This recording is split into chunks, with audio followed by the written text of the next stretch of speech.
हो पोरांचं पण बरं आहे. थांबा 2 मिनिटं सासूबाईंकडे देते फोन. सासूबाई, ताईंचा फोन.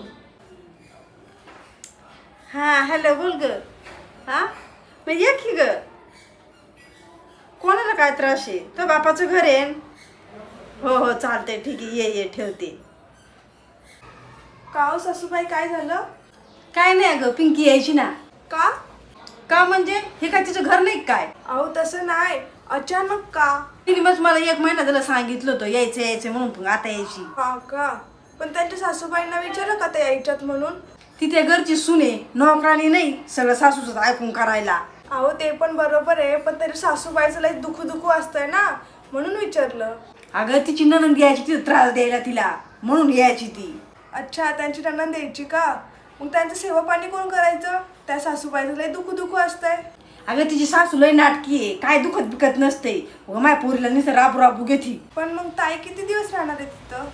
तिची नणंद जवळ तिथं राहणार ना, तवर मग पोरगी इथं राहणार. तुला काही त्रास? हा का? चांगलंय चांगलंय. लय पुढचं बोलू नकोस, जा घे कामावर उरकून आता.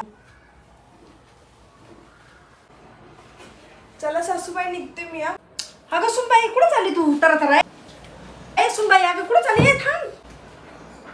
कुठं चाललीस मला सांगशील का नाही? मी चालले माझ्या माहेरी. आणि मला सांगितलं नाही ना, अशी अचानक कशी निघाली तू? लब्बाड सासूबाई, मी इथली सून आहे, नोकरांनी नाही तुम्हाला सगळ्या गोष्टी सांगून जायला. अगं पण हे घरातली कामं कोण करायचं बाई? माझ्या नाही व्हायचे बाया, माहिती लयच गुडघे दुखत येतं. ताई येणार आहेत ना, मग तुम्ही दोघे मिळून करा कामं. गोळ्या औषधं घ्या आणि कामं करा. मग आता तू किती दिवस जाणार आहेस? जवळ ताई इथं राहतील ना, तेव्हा मी तिकडं राहील. ताई गेल्या की मला फोन करून सांगा, मी येईल.